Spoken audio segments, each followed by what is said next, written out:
Thank you everybody for being here. Let me just begin to share my screen so that there we go. I appreciate the invitation, Eric. Thank you for inviting me. Thank you to Daniel, to Gloria, to Iftikhar for putting this together. It's a pleasure to be here. Even though I'm in Charlottesville, it's still a pleasure to be here. It's just a pleasure to get out of the house these days, to be honest with you. It's also good to see some old friends on the Zoom. This is one of the benefits. We were just talking about this before the talk, about the sort of the Zoom era, that people can Zoom in from all over. So I appreciate seeing you all here. I'm sharing a new project with you all. Please bear with me as I talk you all through it, and really as I talk myself through it. This was a good opportunity for me to get my own thinking in order.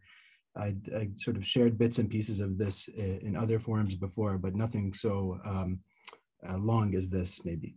So we'll start with a story. Okay, so in June of 1994, a 226-ton ship, a dhow, quietly pulled into a small harbor on the northern coast of Kuwait, slowly making its way to a shipyard. There it was greeted by a shipwright, a maritime historian, and a small group of dock workers. The Fath al-Khair had been there before, nearly 40 years before. The Fatah once had a life as one of Kuwait's fleet of ocean-going dhows, but was sold off in 1952 as the dhow trade died off and exports of oil soared in a post-World War II economic boom. It had several afterlives since then, as a fishing boat and then as a motorized transportation vessel plying the coastal trade between Iran and the UAE. In 1993, it was identified as a Kuwaiti dhow and purchased by the Kuwaiti government and sent on its final voyage home. A team of shipwrights worked on refurbishing the Fatah for nearly 2 years. I visited the dhow during one summer. I was a young boy, and I remember the smell of sun-baked teak. Teak has a very distinctive smell to it, and seawater. Seawater in the summer also has a very distinctive smell to it. My grandfather was the last captain of that dhow, I should say. So there's a personal connection to this particular dhow. Anyway, by 1996, the dhow was hauled to the Kuwait Scientific Center, where it was unveiled to the public with much fanfare and ceremony. The timing of the Fatah's discovery, at least for the Kuwaiti government, could not have been better. It was the last of the pre-oil dhows that had remained. The previous remaining pre-oil dhows were burned during the Iraqi occupation of Kuwait in 1990, and there were none left until the Fatah was sort of discovered. The dhow could thus serve as a canvas onto which narratives of a national past could be projected. And at a time when the government needed them more than ever, the sort of post-1990 invasion crisis. But those narratives of a national past sat very uneasily with the dhow's own past. And to me, they raised one question, at least a question I could start with here. Where do we locate the history of a place like Kuwait and a dhow like the Fatah? Perhaps the most obvious answer is to think of Kuwait, which we often do, as part of the Gulf. And there's a sense amongst historians of the Middle East that the Arabian Peninsula and the Gulf, more specifically, is something of a poor cousin, a poor historiographical cousin. It's a resource-rich cousin, but historiographically poor. It's been pushed to the margins of a narrative arc of modern Middle Eastern history. After the birth of the Prophet Muhammad, the Arabian Peninsula writ large basically disappears from that narrative until the advent of an oil economy post-World War II. And for decades, historians of the Arabian Peninsula have struggled to situate their work within a grand narrative that has been dominated by the Ottoman Empire and post-Ottoman societies.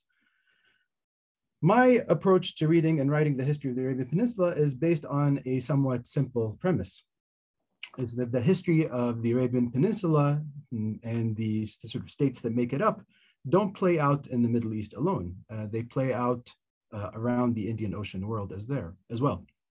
And to get ourselves there, we have to unmoor that history from the land and disaggregate it from the nation, to untie the bundle in which it comes packaged, and then to recalibrate our expectations as to where that history is supposed to play out. But to untie that bundle and to unmoor the dhow, we have to redraw some lines. We have to redraw a lot of lines, actually. And thankfully, we don't have to do it on our own. The Fath al-Khair's nakhoda, or captain, and the nakhodas of many other dhows have done a lot of the thinking for us. Their voyages, they called them safar, and the routes they carved and the histories or the writings they produced tell us a lot about how to think through the histories of dhows like the Fatih. But to get there, we have to get on the deck of the dhow. The Fatih that is at the scientific center is no good. It's firmly moored in that basin. And anyway, I'm no good on real boats. I'm staying on my family's otherwise untarnished history of seafaring. Luckily for me, there's another Fatih. The story of this Fatih was tucked away in a Malabar teak chest in a suburban neighborhood in Kuwait. It belonged to the nakhoda Abdulmajeed Al-Failakawi. And I managed to find it through a series of very serendipitous events. I'll be happy to talk about them in Q&A. I don't want to waste everybody's time with them now. Anyway, I met with the family patriarch, and several cups of tea and bowls of nuts later, we walked over to the chest and opened it up. I'm going to show you inside the chest. I'm not a monster, okay? Inside the chest were first and foremost 3 logbooks detailing the trips the nakhoda took between 1920 and 1938. But there are also maps, accounts, navigational instruments, and lots of books. Some of these had clearly made their way into the chest after Al-Failakawi had stopped sailing, but most were right from those days, this sort of salt-encrusted archive that had made its way around the Western Indian Ocean and back. Read as part of a national history, this archive is really difficult to make sense of. Very little of it has to do with Kuwait proper. It sails out beyond the horizon of the nation. Read from the terrestrial Middle East, too, sources like these seem adrift. They move between parts of the world that ostensibly have nothing to do with the Middle East. They have a lot to do with South Asia, East Africa. And they spent quite a bit of time in the spaces in between these geographies, actually. The archive challenges us then to figure out how to place it, and more importantly, how to write about the spaces and worlds it inhabited. So let's dig into it a little bit. The most obvious place to start is the logbook itself, which dhow captains like Al-Failakawi called the Ruznama. It's a Persian term, indicative of the broader contours of the nautical Arabic within which captains like him operated. The Ruznama is a traveling genre par excellence. It maps out in very tangible terms a movement between the Gulf, South Asia, South Arabia, and East Africa. But it is also a traveling text. It also maps out the movement, but it is also a product of that movement, I should say. It's worth reading and thinking about more closely. Of course, a major part of what the logbook does is chart out the places the dhow goes to and the routes it takes to get there, its itinerary, so to speak. And it's through the act of moving alongside Al-Failakawi's dhow around the Western Indian Ocean that we gather the pieces of the histories that animated it, threading the needle through Arabia, India, and Africa. Over the course of my book, and this is very much a book project that I'm sharing with you all, I follow the logbook and take the reader from one port to another on a season's voyage. We move with Al-Failakawi alongside many other dhows, from Kuwait to Basra, where they load their principal cargo, the dates grown in southern Iraq, which they then transport to markets around the Western Indian Ocean. From Basra, we move down the coast of Persia and into South Asia, into Karachi, into Gujarat, Bombay, and the Konkan and Malabar coasts. We eventually cross the Arabian Sea to Aden, and from there we move down the Banadr coast of Somalia, then down the Swahili coast, ultimately to Zanzibar and the Rufiji Delta. And then we cross again back up to Muscat, and then amble up the Arab coast until we finally make it back to Kuwait at the end of the season. I should say the second half of that itinerary, I'm still sort of working out exactly how to sort of to organize it in the book. But generally speaking, the organizational conceit of the book is to sort of track the voyage of this dhow. And I set this voyage against the backdrop of several hundred years of history, a history of circulation of merchants, statesmen, ships, goods, and texts between the Arabian Peninsula, Persia, Africa, and India. I would have liked to rely on the Ruznama alone to narrate this voyage, but as anyone who spent any time with logbooks knows, they don't lend themselves very easily to this sort of thing. The entries on the voyage itself are often terse and repetitive and really not very revealing at all. He does do things, there are sort of bursts of color at times in the logbook. There are times where the nakhoda does things like draw pictures, mention other nakhodas by name, inscribe different things that we don't normally expect.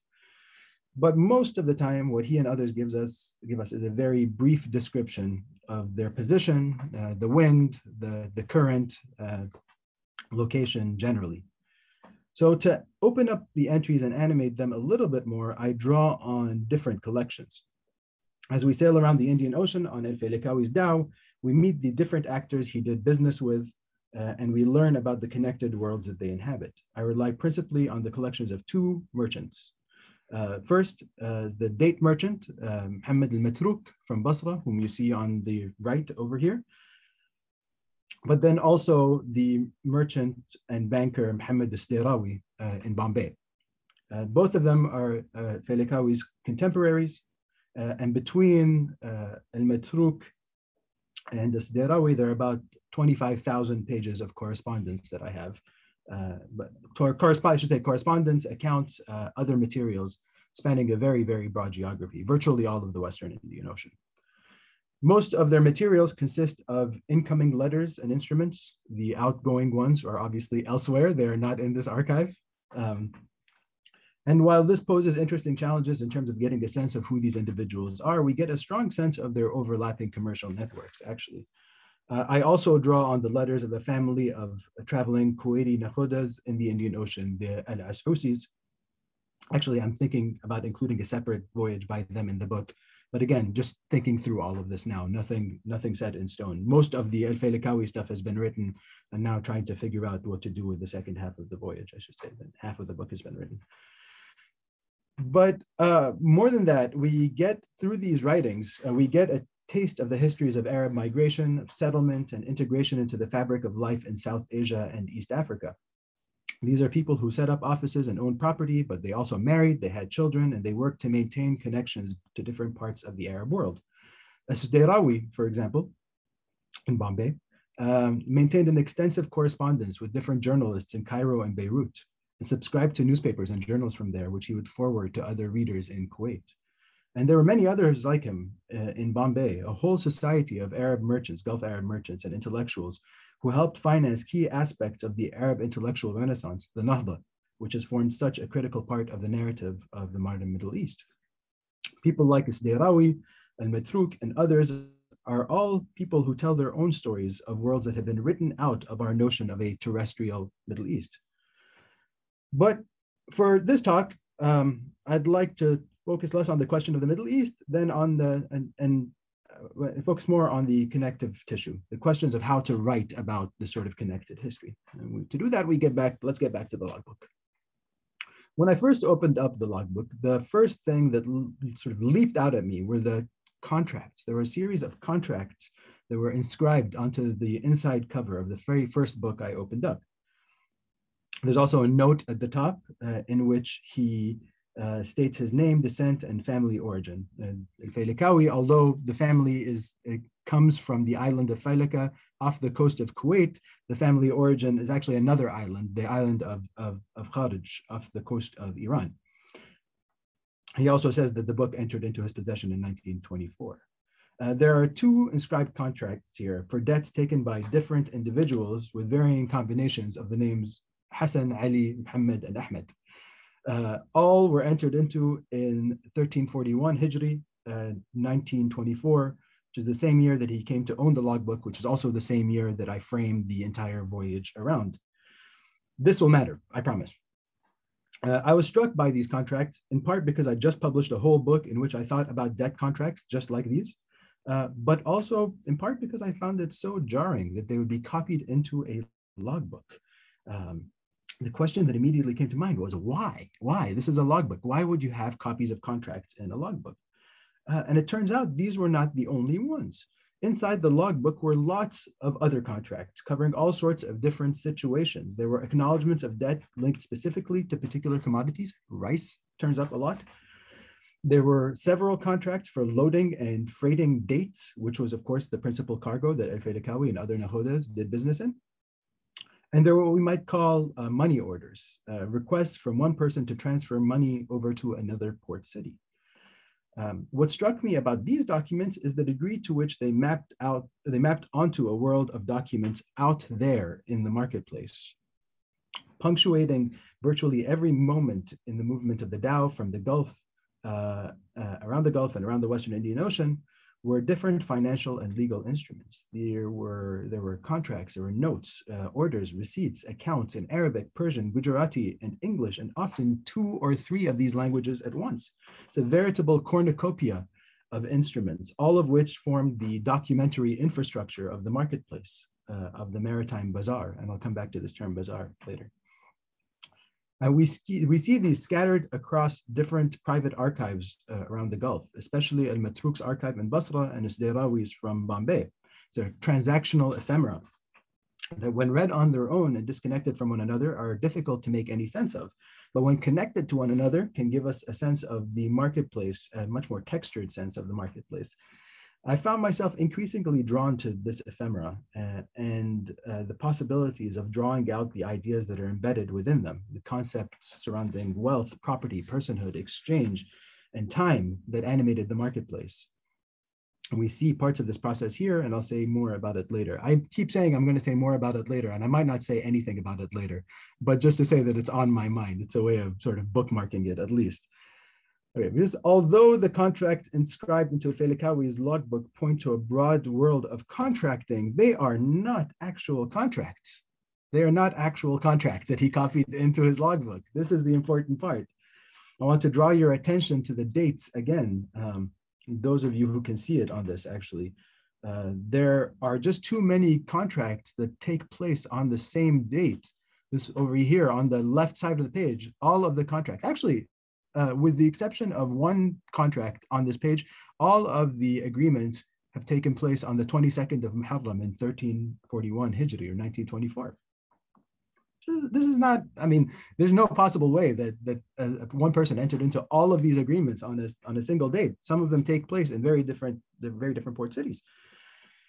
And most of the time, I mean, at least not, not here. In other cases, they give dates that are too broad to have any legal significance whatsoever. They just say 1341 Hijri, which, by contractual terms, could have been anything. It's an entire year.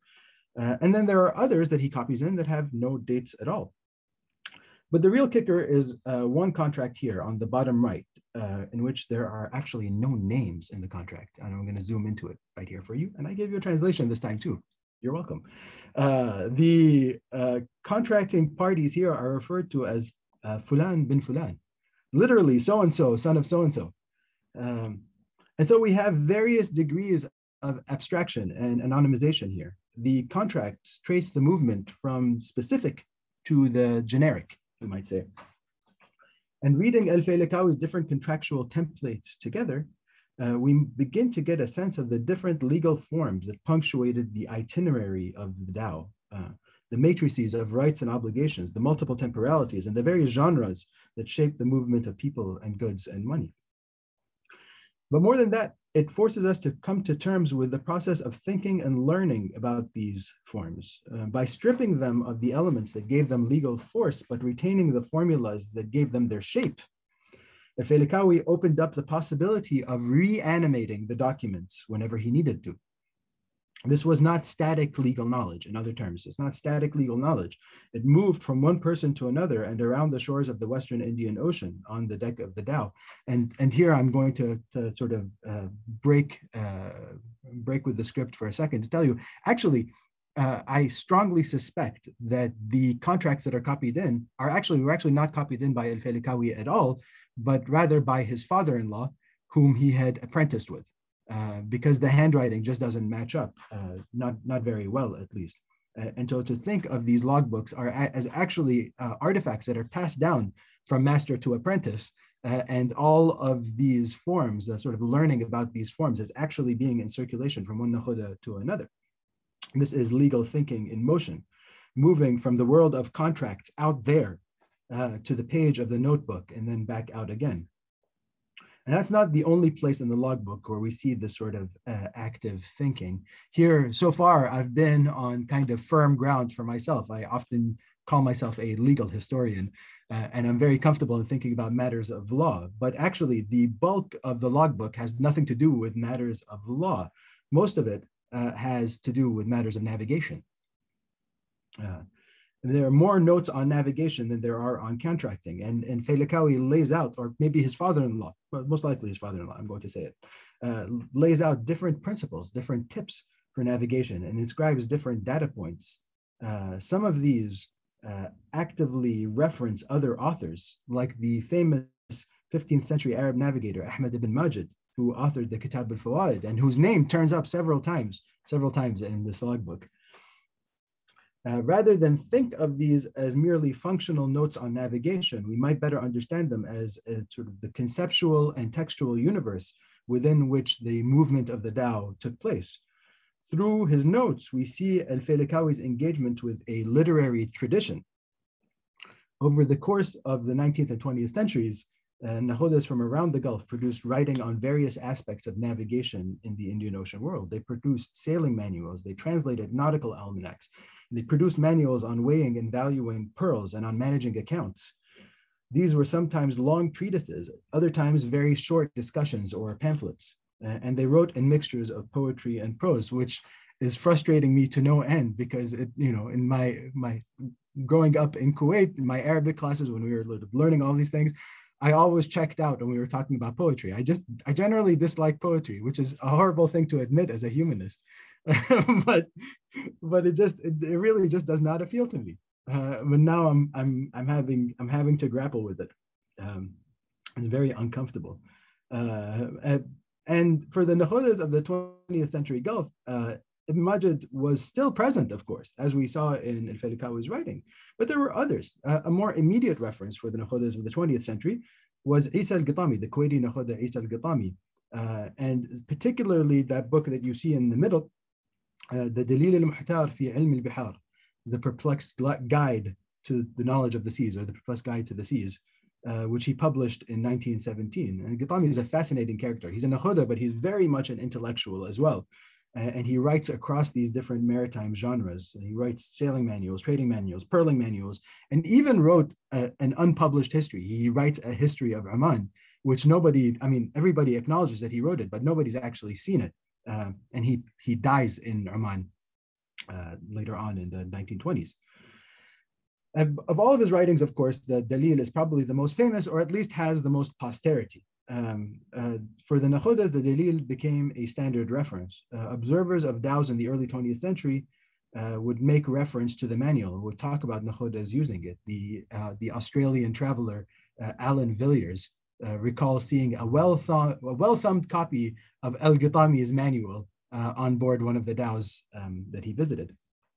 In fact, it was so popular that another dhow captain from Oman wrote a manual in response to it, Ma'dan al-Asrar fi Ilm al-Bihar, which he completed in 1952. Al-Ghatami imagined the manual to be a piece of writing that people would use. He said time and time again in lots of his different writings that he writes not in the classical Arabic, but in a nautical dialect that his readers would be able to understand. And this is an important point. Actors like Al-Ghatami themselves understood that they were writing at the margins of an Arab literary tradition and that they were speaking to a different audience. Al-Ghatami addresses his books to our Arab brothers, the people of the ships. The dialect that he and others wrote in constituted a distinctly nautical vernacular that set itself off against the classical tradition. Hold on a second, I just lost my place in my notes. There we are. No, I haven't. There we go. All right. Yes. It's a tradition that, although it's outside of the classical tradition, we might say it's one that lives and breathes on the high seas and circulates on the high seas. And my interest in these, I should say, is not that these are just vernacular writings by dhow captains. A lot of my interest is that these are vernacular writings by dhow captains, which is incredibly cool. Let's face it. Like, let's be honest. This is really, really interesting stuff. But principally, I'm interested in thinking of these genres of writing as generating conceptual frameworks for us to understand movement in the Indian Ocean world, circulation in the Indian Ocean world. In part, what I'm gesturing towards is a history of ideas coming out of a sea of texts that move alongside the dhows. There's going to be a lot of maritime metaphors that I'm going to throw around here, so bear with me. Rather than think of these as individual publications, we might think of them as forming a corpus of writing in and on the sea, texts that are in conversation with one another. Al-Failakawi actively read these texts, not just Al-Ghatami, but also Ahmed ibn Majid. He consumed these texts, he copied principles and data from them, and he rendered that knowledge portable. We might think of him as, and I said this before in another talk, we might think of him as a maritime Pinocchio, the now famous 16th century Miller from Carlo Ginzburg's classic, The Cheese and the Worms. Like the protagonist in Ginzburg's work, Al-Failakawi is reading, processing, and actively joining this conceptual world to his own material reality. In a sense, these texts, these ideas are part of the route, part of the itinerary. They form the conceptual apparatus that animates route making in this oceanic world. And they don't exist in the abstract ether of intellectual history. They are excerpted, actively engaged with, and inscribed into the journey. We might read them together with the contracts to think of the ways in which knowledge itself circulated between different dhow captains and across generations. Through a combination of manuals, models, and practice, we see navigational thinking and commercial legal practice move around the Indian Ocean world. Both of these point to a shared conventions, but also a shared history of ideas that are generated on board the dhow and around the marketplaces of the Indian Ocean. But thinking of a microhistory grounded in Failakawi is not just seeing the world from the deck of his dhow and reading the ocean alongside him. It is, in a sense, about, in the same way that Ginzburg's Cheese and the Worms isn't just about reading the world through Pinocchio's eyes, it's about the machinery that's brought to bear in order to bring him in line. Similarly, reading from the deck of the dhow also means seeing how this history is bound up in a broader geopolitical machinery.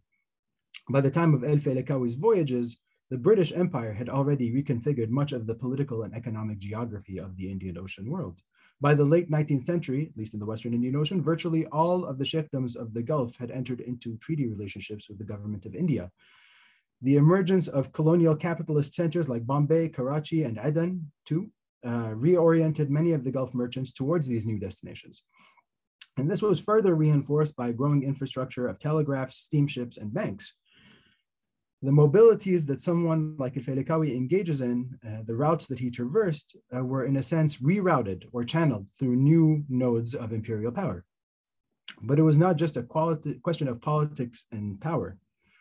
Empire was also all over the writing that we find on board the dhow. Rather than suggest some sort of sealed off, self-referencing world of vernacular writings on the sea that nakhodas engaged in, I want to suggest that nakhoda writings were already entangled in various forms of imperial knowledge production. To get at this, let me get into the logbook itself a little bit more. The bulk of the logbook, as one might imagine, consists of daily entries recorded over the course of the journey. As I said, the majority are quite dull. Mundane observations on wind and waves with some locational data. It's only once in a while that we read something even remotely exciting. But it's actually in its very mundanity, in the very routine nature of writing, that we can begin to see what the rhythms of the voyage look like. Life on board the dhow meant reckoning with a number of different temporalities. As nakhodas plotted their movements around the Indian Ocean, they used three different timelines, three different calendars. There was the Gregorian calendar, the Hijri calendar, and the Nowruz calendar. Each of these varied slightly. The Hijri calendar, of course, is a lunar calendar. It runs 354 days a year.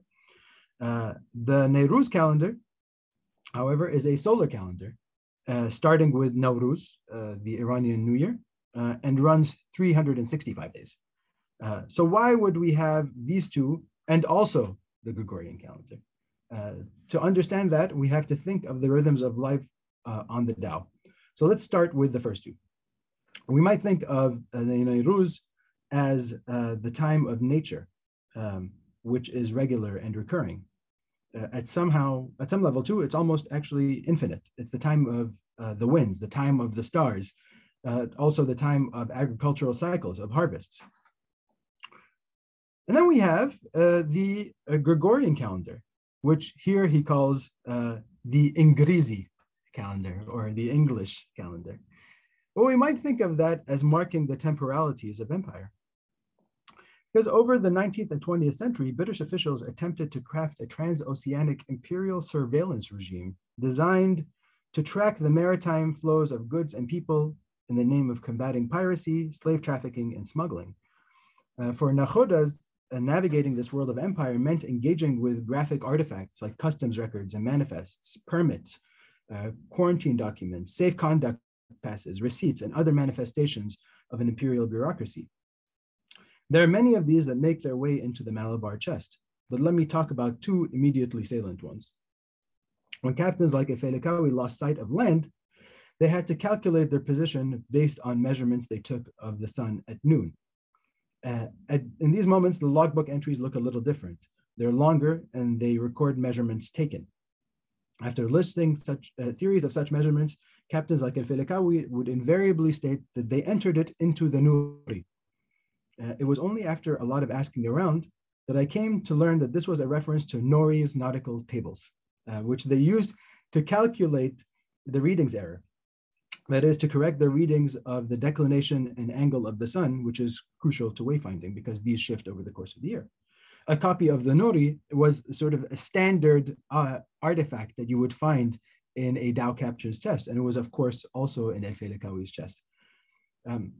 What's interesting to me about this is how they incorporate this almanac into their repertoire. This is a text designed to facilitate navigation by British seamen in the service of an expanding British Empire.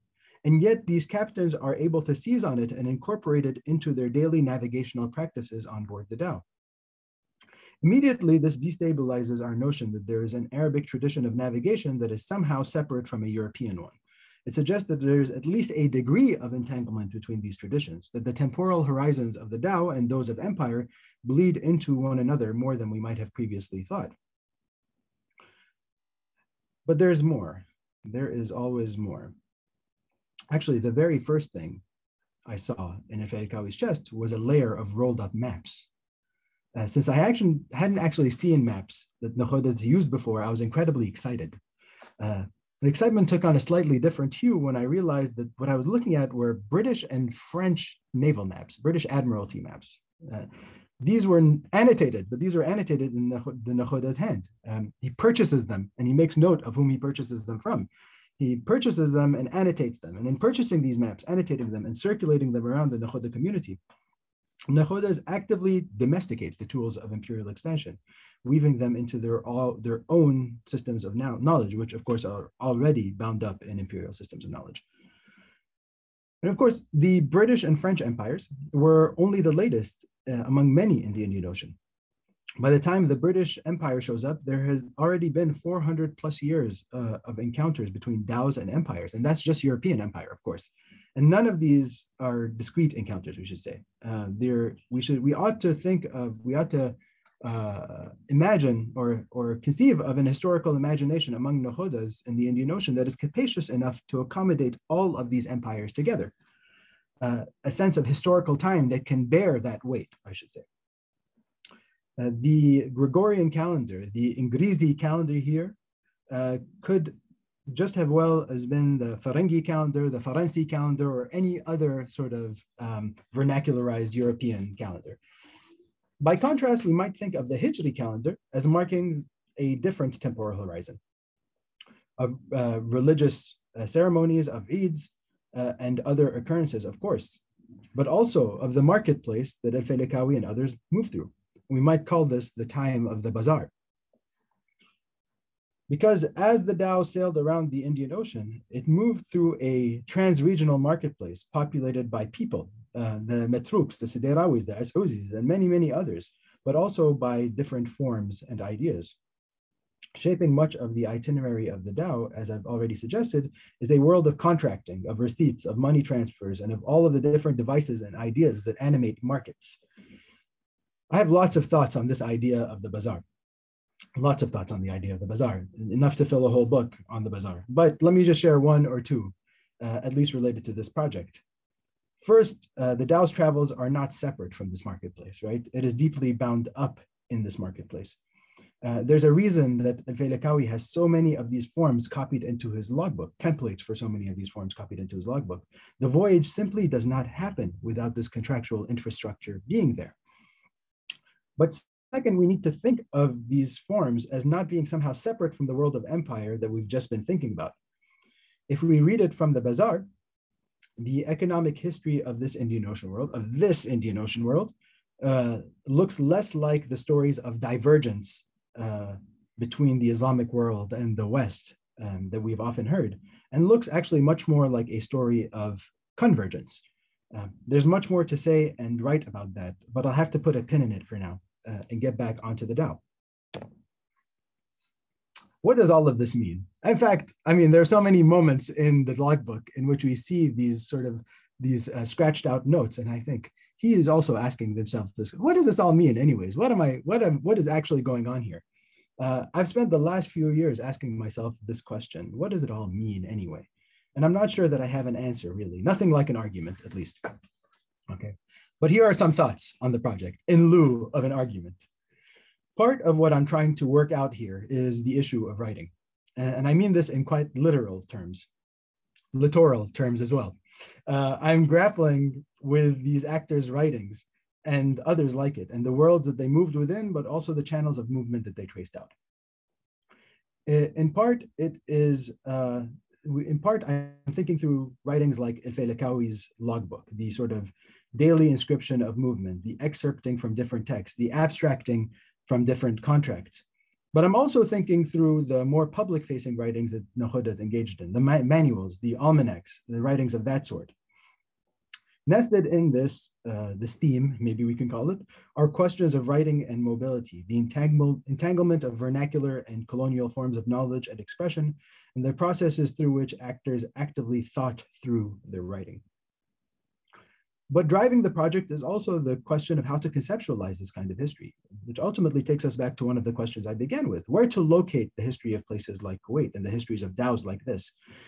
Do we keep them neatly tied up into a package that we can locate in known categories like the Middle East? If so, where do we lie on that map? Or do we unravel that package and follow the material where it takes us, to Iraq, to Persia, to India, to East Africa? And rather than try to somehow section these off as being outside of the history of Kuwait or of the Middle East, we might think of them as places from which we can read and write the history of the Arab world writ large, or the Indian Ocean world writ large. Part of the appeal that the Indian Ocean has for me, as someone invested in the history of the Gulf and Arabian Peninsula, more specifically within the context of the Indian Ocean, is that it breaks down the boundaries between these geographical containers and allows us the freedom to roam. Sometimes we roam to places that are quite close by. The distance from Kuwait to Basra is not a very difficult one. Other times there are more distant shores. But by writing a history of the Middle East that decenters places like Istanbul, Cairo, Damascus, and Beirut, and adds other nodes in its place, Basra, Bombay, Muscat, Aden, Zanzibar, we allow for the possibility of new spaces, new narratives, and new notions of where these histories might lie.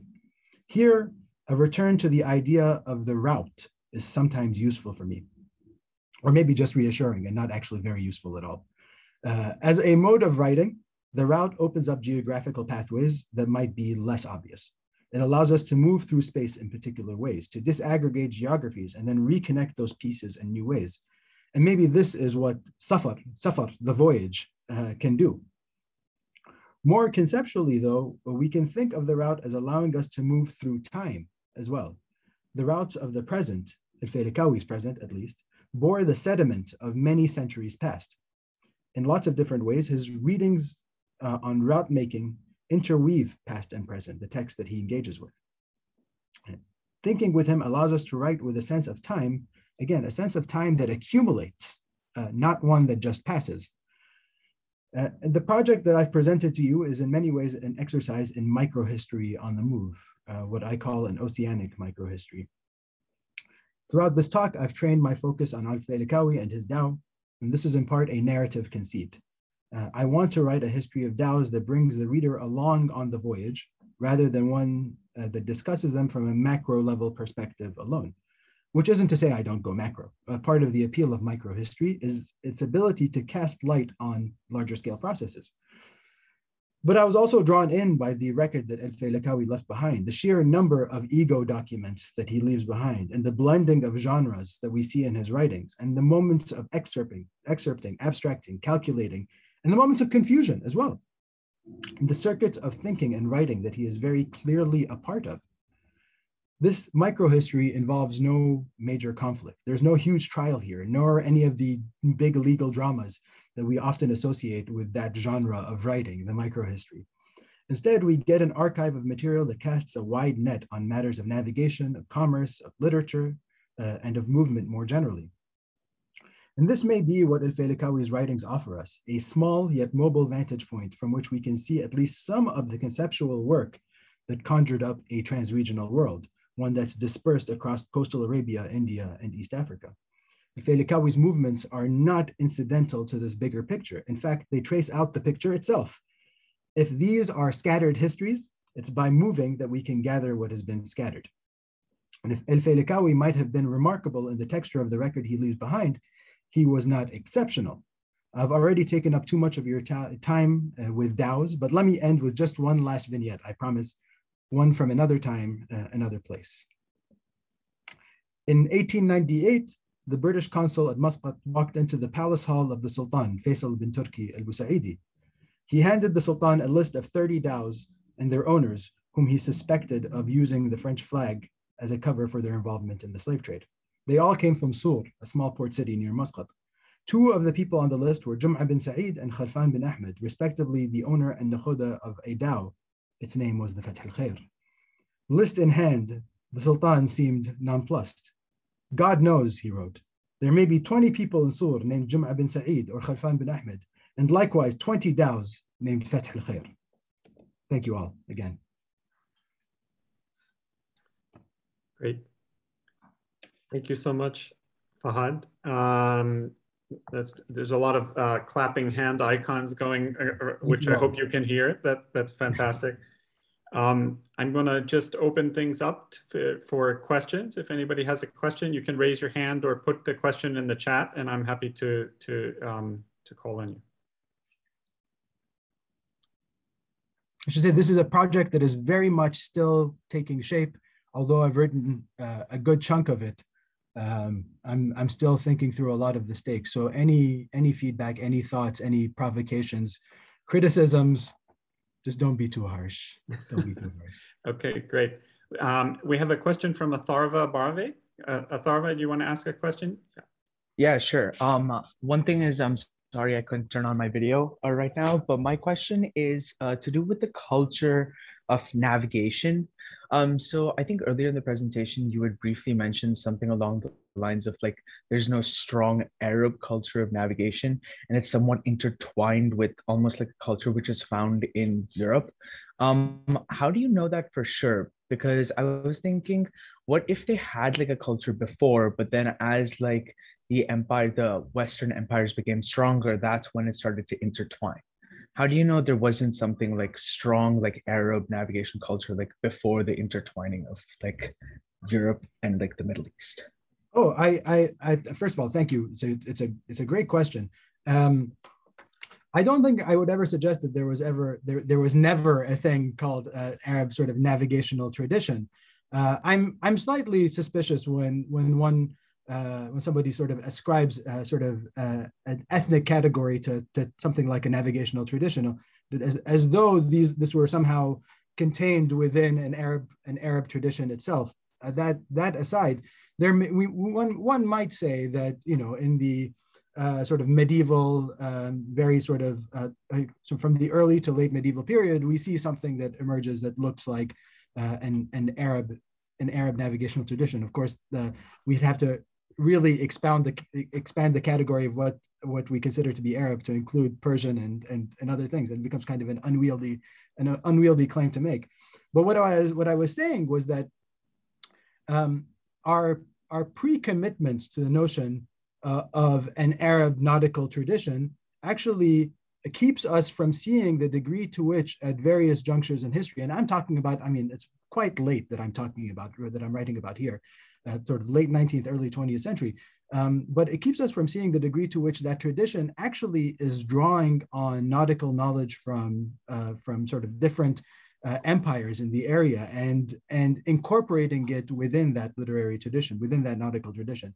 So to say that rather than think of these, if you try to think of Al-Ghatami's writings, Al-Failakawi's writings, or any of the other publications produced in the 19th and 20th century as just coming out of an Arab tradition, that actually it's quite difficult to account what happens between Ahmed ibn Majid and the 20th or the 19th century within that history. There's not a whole lot in terms of evidence that we have for what people are writing.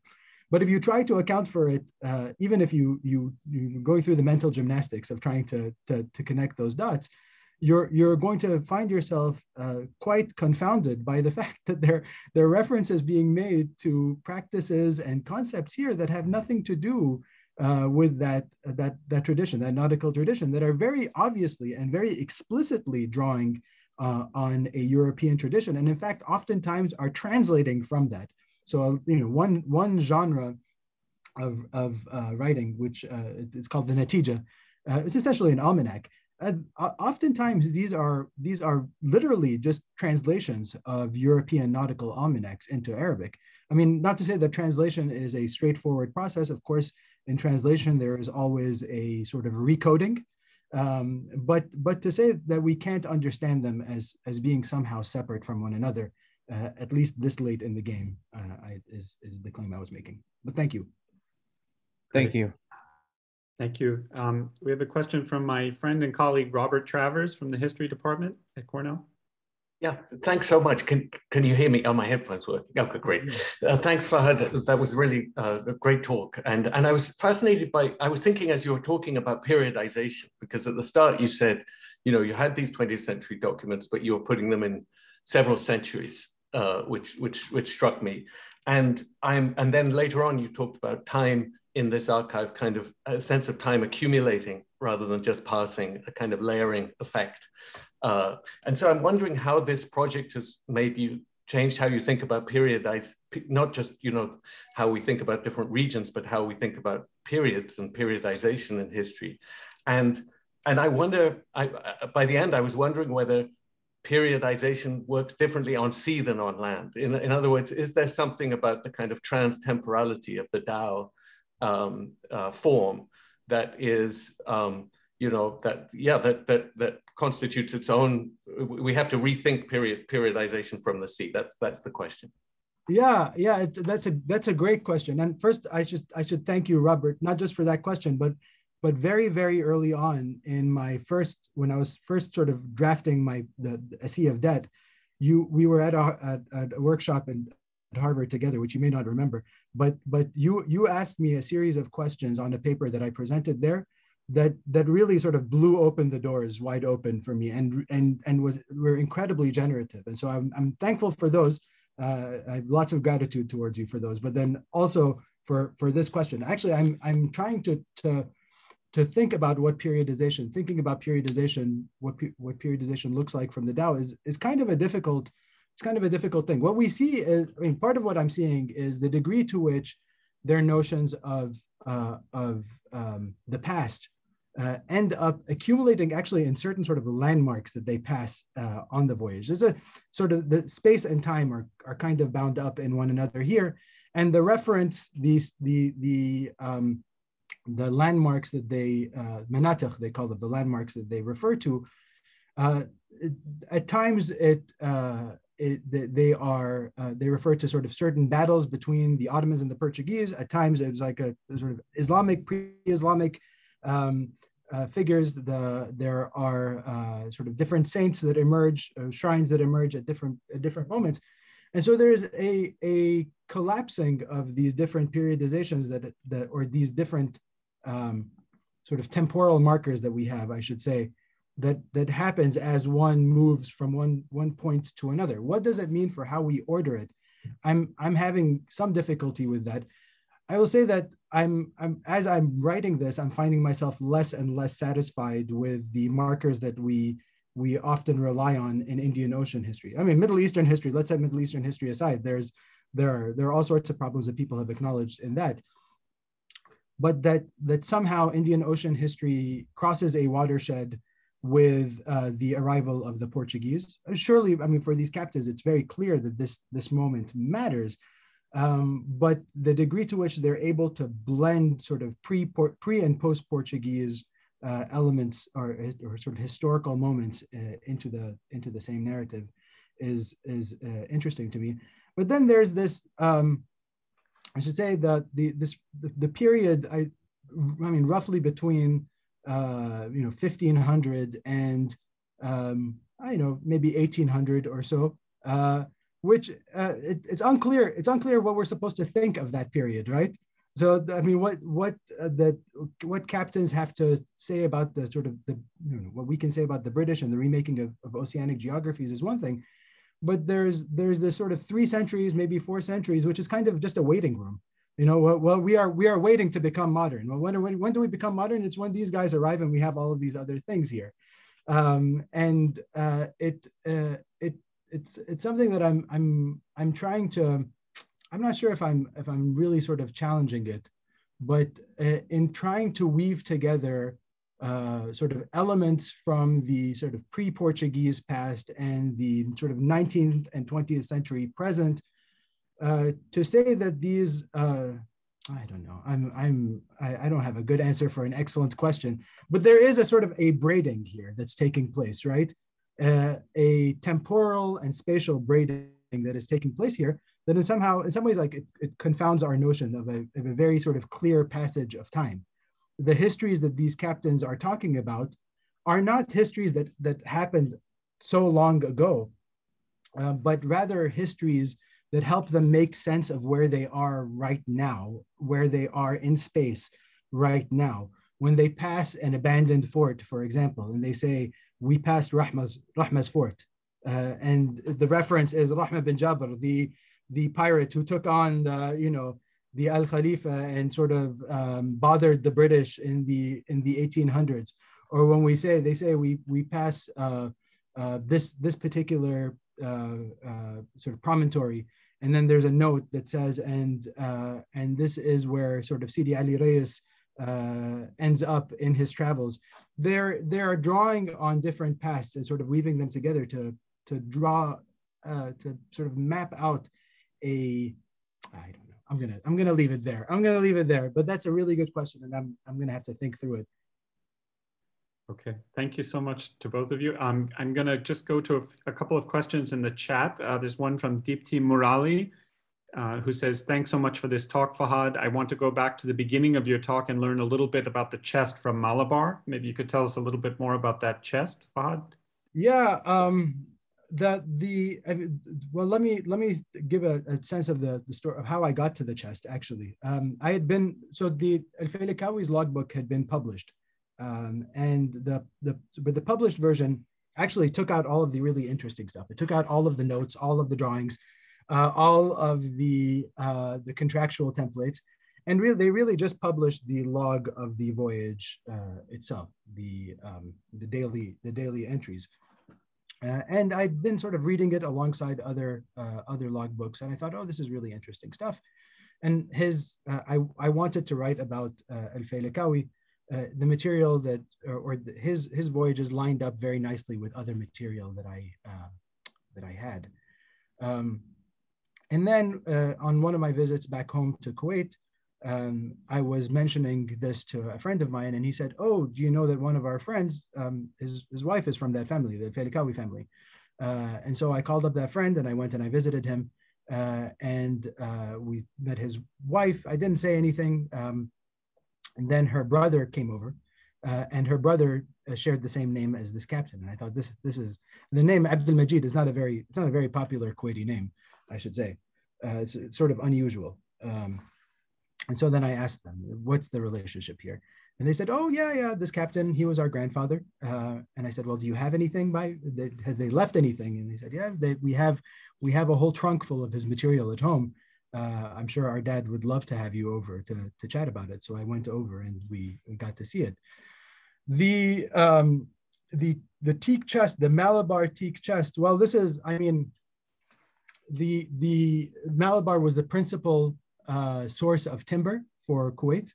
There was a community of Kuwaiti merchants in Calicut who would export Malabar teak to Kuwait, principally for shipbuilding purposes. But then they would fashion all sorts of other goods there. Captains like Al-Failakawi would visit Malabar to pick up cargoes of teak to ship back to Kuwait. This is one of the circuits that he makes. And they would pick up other objects as well, like this Malabar teak chest that the family then, or the captain then would store all of his documents in. And this Malabar teak chest just sat there in a storage room in the family house for decades, and nobody paid any attention to what was in there. They knew there was old stuff in there and that was valuable. They had no idea. They had no idea just how valuable it was. But that's the story of the Malabar chest. Great, thank you. I'm going to go to another question from the chat, but this is from Sumaya Ahmed. Thank you for this talk. May I ask what has been done with the archival materials in the collection you used for this research? Are they being preserved for more long-term use or greater access? What does the owner of the materials intend for them?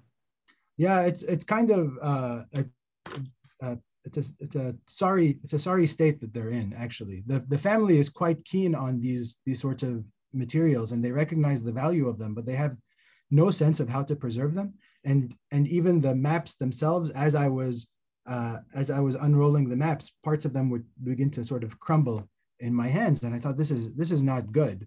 And I tried to convince them to send them to a document preservation center. There's one in Kuwait.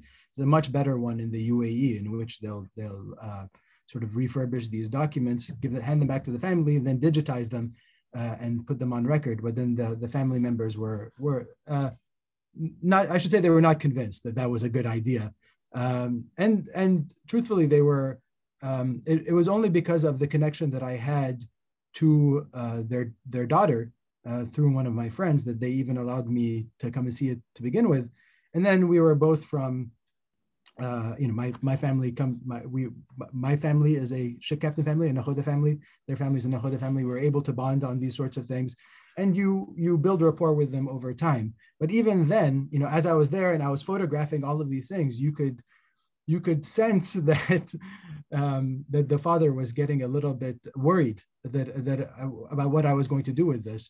And at some point in the process, while I was taking these pictures, he began to sort of snatch books away from me and say, well, haven't you photographed enough? Don't you have enough for your book now? And I thought, oh, no, this is really interesting stuff. But then it's a sense of anxiety that they have surrounding this history. In part, they want somebody to write about this because they want to be celebrated. They want to be inscribed into the national narrative. But then at the same time, there is a sense that like, they are on the margins of this narrative, and somebody could come sort of repurpose this material and use it to say, I don't know, unseemly things about the family. They're not trying to hide anything. There's always a sense of caution surrounding these moments. And as much as I can try to assuage these concerns of theirs, that I'm also the son of a seafaring family. I have nothing bad to say about your family. I'm a historian. I'm not in the business of tarnishing family reputations. I'm here to sort of think through this material.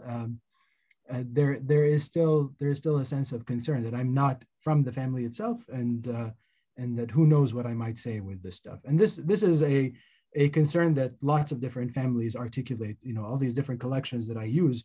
Some people are quite forthright about it and are quite keen on preserving these. They digitize them. They want to upload them into servers so that people can use them. Others are much more careful about these and will allow me access to them and will say, you cannot, you cannot share this material with anybody else. We trust you. Please don't share it with anybody else. And so there's a lot of responsibility that one feels towards these families. And as I draft chapters, I try to share them with family members to say, does this feel right to you? Does this feel right to you? And there's nothing that I'm writing here that's controversial. There's nothing about these individuals that there might be, if I the fact that I say that this is a family that with origins off the coast of Iran might not go over particularly well. But that's in the record. There's not much I can do about that. Okay, thanks. Fahad, there's another question from the chat. Actually, it's a kind of two-part question from Hala Fatah. Fahad, you mentioned writing circuits of nakhodas. I know of at least 2 merchant families in the 18th century who wrote poetry in their correspondence with each other. Was this a specialized form of merchant correspondence and then added in a little bit later? Maybe my examples are too small to extrapolate from, but does poetry make the logs literature?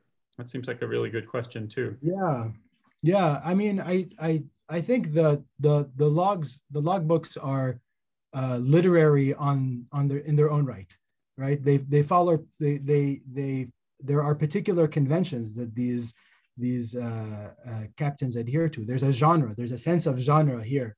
There's a rhythm to it. To these writings. They are functional forms of writing, but they are quite literary. But yes, the poetry, there is a lot of poetry in these logbooks, in the inside covers of these logbooks, in other places. And it depends on the captain. There are captains that are really quite uninterested in poetry, like me. I'm uninterested in poetry, but there are captains that are clearly quite taken by it and spend a long time transcribing poetry that they hear. And there are moments there. It's hard for me to sort of classify the genre. I don't want to draw boundaries around the genre of the logbook too rigidly. There are times where the logbook appears less like a quote unquote logbook and more like a notebook. There are notes on a journey, but there are also notes on other things that the captain saw and heard along the way. And so yeah, I mean, poetry is very much a part of the forms of expression that we see in this part of the world. We see on board the ship, and when it comes to particular captains, particular captains are much more committed to conveying that sense than others are. But I would never say that poetry is what makes the logbook literature, because then that constrains what the category of the literary could be. And I do find the logbooks themselves to be literary in their own way. Okay, great. We have another question from my another friend and colleague, Anne Blackburn from the Asian Studies Department. Thanks, Eric. Thank you, Fahad. Such a pleasure to hear this new work unfolding. I've also got the poetry bug, which seems unfair since you've said you hate poetry, but so many of us are kind of getting attached to the poetry questions here.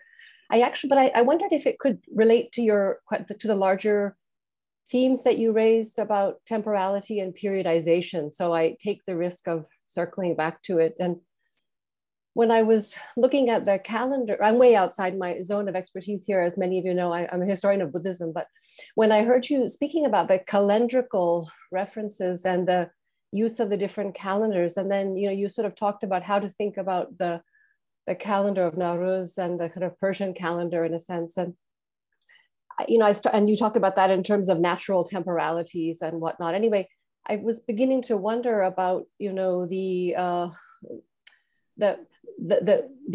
memory work or the kind of temporal work that poetry might do. The ways that one connects not just places but also eras or epochs through that kind of literary memory. So I'm not sure where I'm going with this, because again, it's really not my expertise, but it just struck me that if part of the effort here is in this such very, very fascinating project is to play across space and temporality, then this does seem as though it could be a powerful complement to the really terrific analyses that you've already done. So I throw that out with some trepidation, but certainly appreciation. So thank you. Thank you, Anne. It's good to see you. I should also say it's good to see Hala on here. Hala Fatah's book was one of the books that got me started on this journey a very, very, very long time ago now. But it's the deep appreciation that I see the both of you here. Look, I'm at one point I'm going to have to get over the sort of my poetry trauma. It's really just trauma. That's what it is. You know, it's from being forced to memorize and recite it in the classroom when I was a child, and forgetting certain lines, and you know, my Arabic, the teacher telling me like, well, what a poor student you are, that you, and then, you know, at some point saying, you know what, to hell with it. I don't even like this stuff. Why do I bother with it? And so when I see poetry, it just reactivates that trauma from my childhood. And so, but I need to get over that. There's clearly quite a bit going on in the poetry. And, you know, part of my hesitation with it is that I know that I am not, that is not my training, in a sense. That's not my background. And so I have to be careful about what I say about these sorts of things, because it's not an area that I'm an expert on. What is quite clear is that at least some of the poetry marks out different moments in the itinerary. That is quite clear. So there's one very long poem that again, not Al-Failakawi, but his most likely his father-in-law, Monsoon Al-Khariji, that he writes out in one of his notebooks, and it is a poem that essentially describes the itinerary from Kuwait to Basra all the way down to Calicut and then back up, which is that's the principal circuit that these captains traverse from, essentially from the Gulf, between the Gulf and India. From time to time, they cross the Arabian Sea and they end up on the east coast of Africa or in Aden. Sometimes they'll do a separate leg of a journey, but the major voyage is the Kuwait-India route, I should say, the major route. And there are, and in addition to that, poetry is used for to sort of commit certain principles to memory. So when the captain, when Al-Failakawi or Al-Khariji, whichever one of the two, excerpts from Ahmed ibn Majid, they'll often excerpt principles that are expressed in sort of poetic meter. And these are ways, we might think of them in a sort of functional way, as ways of committing these principles to memory and conveying them from one person to another. There are other times where it's unclear why this particular poem was included. There are poems that move between Arabic and Farsi, for example, unclear what the poem is about, first of all, and other times unclear why that particular poem. There are times when he arrives in Yemen, he transcribes a very long poem called Nafhat al-Yemen, which is one of these sort of very popular poems that is circulating in Aden and in Yemen, and then sort of recited to music. And there's a PhD student at UCLA, Gabe Lavin, who's done a lot to help me think through this. You know, when I first showed him this, he said, you know, he's been sharing all this material with me, but it's not unclear to me why this captain would have thought to include this at that particular point in time. But I do agree with you, Anne, that that there is much that one can potentially say about questions of sort of temporality and periodization through the poetry. And I really do need to think through Robert's question a lot more. It's one thing for me to say that these calendars exist alongside one another. We have a sense of like cyclical time, the rise and fall of stars, you know, the sort of, and that exists alongside sort of market time, which exists alongside imperial time, and that these are then mapped onto space. It's another to say, well, how do they thread the needle through different sort of eras or moments, and how might that get us to rethink our commitments, our epistemological commitments to the medieval, the early modern, and the modern? These are really, really important questions, and I really appreciate hearing them. I think we have time for just one last question, because we're supposed to end really around 12:15, but we have one more friend who knows a thing or two about the history of dhows, and that's Dodi McDowell, aptly named, who's coming in, I think, from Ohio. So I want to make sure he gets a chance to ask the last question. Go ahead, Dodi. This is great. Well, Fahad, I love this, of course, and of microhistories and the narratives and all the wordplay and the metaphors. I'm in for it all, and really appreciate that. And I like the sort of programmatic statement that you're giving us, which is let's follow our sources and listen to our sources and let them describe what the worlds are, rather than, you know, the challenge that you're describing is the categories that we start with and all of these things and how we can break those down, that our sources are describing another world.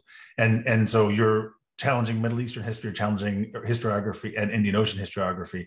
I guess I'm wondering from a narrative point of view and analytical point of view, how to deal with the things that they don't address, right? And so I'm wondering here particularly about questions of family, of gender, and things that may not come up in logbooks or be part of logbooks. And so part of the question maybe is, are those things in logbooks? And if they're not, how do you imagine dealing with these other aspects of life that might be useful academic categories, but aren't what your sources are describing? Yeah, that's an excellent question, Dodi, and one that I would expect from you. You know, I said in the preface to A Sea of Dead that Dodi is one of my favorite historians, and the sentiment remains true to this day. I learned a lot from Dodi during our time together while I was doing fieldwork for that book. It's an important question, because part of the problem with using the logbook actually is that it's quite terse as a source. It is it doesn't open itself up a lot to saying these sorts of things. They don't reveal very much about themselves in the logbook, and so part of thinking. Part of my reading of the logbook is reading along that to sort of figure out the conventions in which they are writing and the ways in which they express certain notions within the conventions of that logbook, the moments in which they leave certain clues that allow us to sort of depart a little bit, a sort of springboard, using the nuri, وَأَدْخَلْنَاهُ فِي النُّورِ, as a moment to think about, well, what are the ways in which they engage with a broader sort of imperial nautical tradition as well. The question of family is a very difficult one, actually. There are times in the logbook where the captain will say some things about himself, or they'll reveal certain things about themselves. They will say, and my son was born on this day, or they'll say, and the ruler of Kuwait passed on this day. But it's actually quite infrequent. They're more interested in sort of mapping out the journey itself. Sometimes they'll talk about the people that they end up seeing in different places, but again, it's just, we arrived here, so-and-so was here, so-and-so left on this date, we left on that date. And there are moments where more frustratingly, actually, there are entire stretches of the logbook where they'll say, and we are in Bombay. And that entry will repeat for 14 days. At one point, it was in Bahrain for 2 months. Well, what were you doing there? What were you doing there? They offer nothing. They offer nothing. And so at that point, one has to sort of step away from the logbook and say, well, we can look at different sorts of sources. We can get a sense of what's going on in Bahrain at that time. And that's where the merchants' letters are particularly useful for thinking about these sorts of things. Because these merchants will often talk about dhows coming in, but then they'll also talk about all the different dealings that they're making, all the different goods that are going out. There's lots of letters back and forth. And they will talk about family, because in their letters to one another, they'll say, and send our greetings to so-and-so, or, we've sent along a gift for the young lad. And so using those to sort of bring it together, that, and of course, just interviews with the family, interviews with the father specifically, whose father this captain is, Al-Failakawi is, and to say, well, what do you know? What do you remember of this moment? What do you remember of your dad? What do you remember of this trip, of a trip that he took to Zanzibar, for example? And he'll say, actually, he said, actually, we were told that we have family in Zanzibar, that my father had a wife there. But none of this, of course, appears in the logbook. None of it's a very particular genre of writing. And, I don't want to dodge the question by saying, well, we have to look elsewhere. We do have to look elsewhere, but we also have to look for moments in the logbook in which the routine is disrupted, in which the fabric is breached, so to speak. And it's when that fabric is breached is that we're able to say something beyond it. But actually, it's in the moments in which the genre is no longer adhered to, when we break from that format. When we see inscriptions of contracts, for example, things like that, that we're actually able to get a better sense of that fabric to begin with. Like, well, what is it that makes this voyage? It is not simply the plotting of movement. It's all of these other things that we do not expect to be there. But how to animate that with life histories, again, the easy question, the easy answer to that question is other sources. The more difficult question, the more difficult answer, or the less satisfying answer is there is no good answer. And part of the challenge of writing this is to think through those, think of the limits of what we can say about these individuals. That's a great exchange to end this on. Actually, a really kind of powerful methodological concern, I think, for thinking about this. I want to just thank everybody for coming to this. It's an unusual time, at least for Comparative Muslim Societies program, but thanks very much to the South Asia program too for co-sponsoring and doing this together for the two programs, and to just everybody for coming. But most especially thanks to Fahad Bishara for appearing with us. You're getting a lot of virtual applause, and it's really wonderful to hear about this project. So thanks again so much. Thank you, Eric. Thanks again for inviting. Thank you for everybody for the questions. It's great to see everybody. And this was as generative as I expected it to be, given the great crowd that you have over there. So you are all very, very lucky. Thank you again.